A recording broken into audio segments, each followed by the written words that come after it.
Take a look down the course there. It's filled up nicely with the home support. People coming down to this beautiful lake in the centre of Poznan. We see the water there as we prepare for the women's pairs race. Rowing in partnership with a Worldwide Fund for Nature. Really looking after the water, being very aware that clean water is so important to the world, most precious resource. And rowing has had this partnership now for 5 years with the Worldwide Fund for Nature. We'll take a look now at the lineup for the final of the women's pair. France, Romania, Great Britain, Netherlands, Poland and Denmark.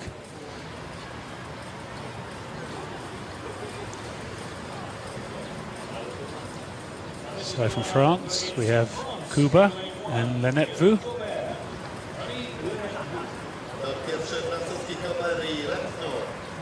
From Romania, Grigoris and Oprea. The Olympic and World Champions next from Great Britain, Glover and Stanning.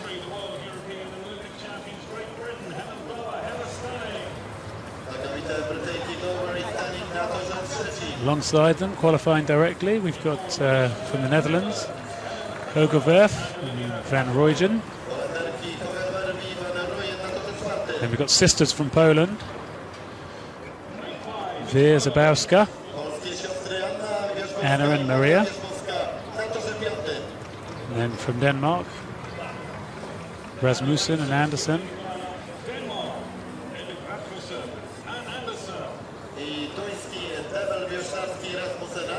Crew's still relaxed, haven't had that final call over to come forwards and get ready to race. So we're looking at Glover and Stanning. A few final words from Helen Glover in the bow seats.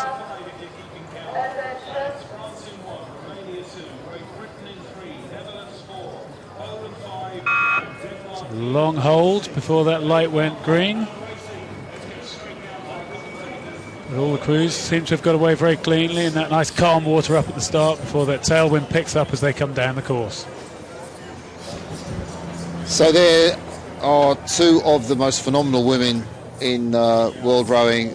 Absolutely dominate this event, as Murray and Bond do in the men's event. Helen Glover furthest away from you, and closest to us the stroke woman Heather Stanning. Blade going a little deep there actually, Greg. I wonder what their coach will think of that. Yeah, it doesn't look quite as tidy as it does for me. It looks like Heather's just in the stroke seat, just leaning slightly away from her rigger. We see the girls' heads appear just at the finish of the stroke, just slightly outside the line of their boats, which may not be quite so efficient as they need to be, or as quite as efficient as we could be, as we see the crew from Netherlands have gone out with them with a slightly faster boat speed. I love this graphic we get in the bottom right hand corner with both the stroke rate and the speed that the boats are travelling at. But it's Great Britain now who look like they're moving, as they tend to do once they get up and running. They tend to put in a very strong pace from about this 250 gone through to about 1,000, where they open up a big lead which they then seem able to hold down the rest of the course. Yeah, the Dutch pair, of course, they're nearest to us. We saw them 3 weeks ago. Viewers to World Rowing will have seen them take the title in Bled. Of course, it's a very different standard here with the world champions and world record holders coming through at 500 metres. We'll get you a split of that first 500, 1:41.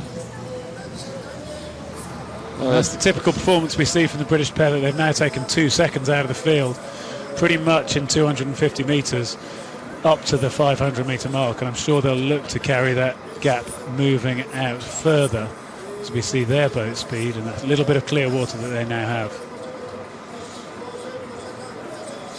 So in silver medal position at the moment, it's that lane 4 from Holland, and then just fighting for silver and bronze at the top of your picture, it's the Romanian pair. They're over there, Christina Grigoris and Laura Oprea. You can just see the bows disappearing out of shot as the camera goes into focus on the Olympic champions. Well, there's the train. Focusing on the train, really. Focusing Sorry, on I got Thomas that the wrong, Tank didn't I? Engine. Yeah. And then we see the British That's a pair. nice shot, though, isn't it? Because normally the train, we should say the train doesn't follow races normally, but if you are on the tourist train, you are getting a great view of how to row a Cox's pair, because Standing and Glover, it may not have been the tidiest start.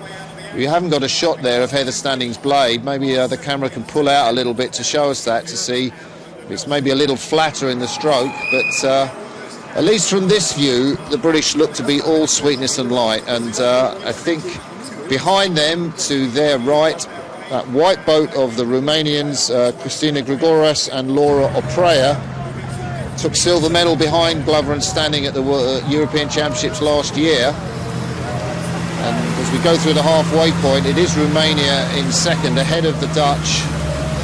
And back there, it's the French pair over in lane 1 in 4th place. Yeah, so we take a look now at this British pair, and they do look pretty smooth. It's pretty quiet and efficient. Still don't look quite as good as I think they've looked in the past when we've seen them. What's lacking, do you think, Greg? It's just a slight togetherness that I think sometimes I really feel like I've seen from them, and today it just looked slightly like Heather standing in the stroke seat just didn't look quite so comfortable, just with her body moving slightly away from her rigger towards the finish of the stroke for me. Yeah, we look at the Romanian pair. I was talking to their coach this morning, Christian Malice, and said, you know, what's the priority boat, the Romanian women's pair or the Romanian women's A? He said neither, they're both the same. I thought these guys did a good job here at the Europeans last year, so I bunged them in the pair. It's not a final selection for Romania. The Dutch are moving through, though.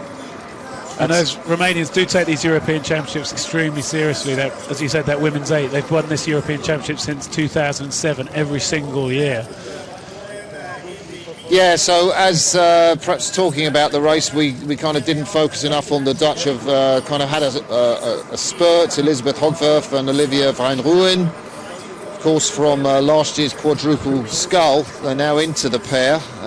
They didn't make the quadruple scull this year, so they came out in the pair. Glover and Standing continue serenely onwards, racking up the metres between them and the rest of the field as they come through the 500 metre mark to go. But I think the Dutch will come through in second place ahead of the Romanians. The Dutch have got their second place, haven't they? Romania back to third, and the British now really, despite what I might say about their technique, seem to have moved really nicely ahead. I imagine the American pair might even be tuning in to have a little watch of us, the silver medalists from the World Championships last year.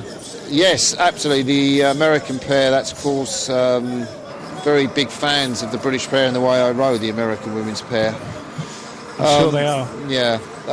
Said tongue-in-cheek. Should make a mention of the French pair out of shot. I know they're in 4th place, but Naomi Kober and Marie Nepou. There is a shot of the French, the top of your screen.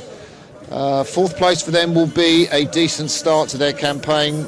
These young women brought here by Christine Goss, now coaching the French women, will hope this is a springboard for Olympic qualification, which is what it's all important for the crews this year as we come into the last 250 metres. See the water getting slightly more bumpy into the last 250 metres. The British women's pair will be hoping that the same thing doesn't befall them as hit the men's pair, where they caught a little crab, caught the blades in the water and lost what was a clear looking lead, but ultimately went on to win, because it looks like it's fairly well done for the gold, silver and bronze. As we see that French pair pressing to try and put pressure on for the bronze medal, but this is Great Britain out in front, as they're so used to being. That is a big distance, isn't it, Greg? I mean, we saw that distance with the women's lightweight double with Copeland and Taylor, but I think this, if anything, is an even bigger distance that Glover and Standing have put on the Dutch, and the Dutch are an ocean ahead of Romania, and the French are actually duelling with Romania for that bronze medal. So Britain crossed the line first, and there's the Dutch, and that distance, it's an ocean, and Romania will just hold off the French for the bronze medal. France crossed the line in 4th, Denmark in 5th, and Poland will take 6th. 6.7 seconds the distance between first and second. And that is the sort of margin we're used to seeing with Glover and Standing, isn't it? But they certainly got in control after that first 250 metres, which was probably the only part where things looked at all questionable, and then they got into that really nice rhythm, that really nice pace. They just kept on taking distance pretty much the whole way down the rest of the field. See confirmation Romania getting that bronze medal. So, percentage times, Greg, as we watch the British, I mean, they won this by a streak. Their time's 6:58.2. You're So looking at 98 to 95%. What's your... I think they're towards the higher end of things, if I had to guess. Well done, 98.23%. Not the quickest, but up there with the quickest. Quickest we've seen today has been that French lightweight men's double, isn't it? And this is have these guys got to second place for us? I think they're just marginally behind the British lightweight men's pair of Chambers and Casals, 98.33%. Just a tenth of a percent behind them. So not far off, but it does give you a relative indication at least, or it will give the coaches, of the standard of the events here and how significant that win was. So confirmation of the time there, the British women through in 6:58.28. Netherlands back in second, 7:04.98, and Romania just holding off the French. Great result that for the French, I think, in third place.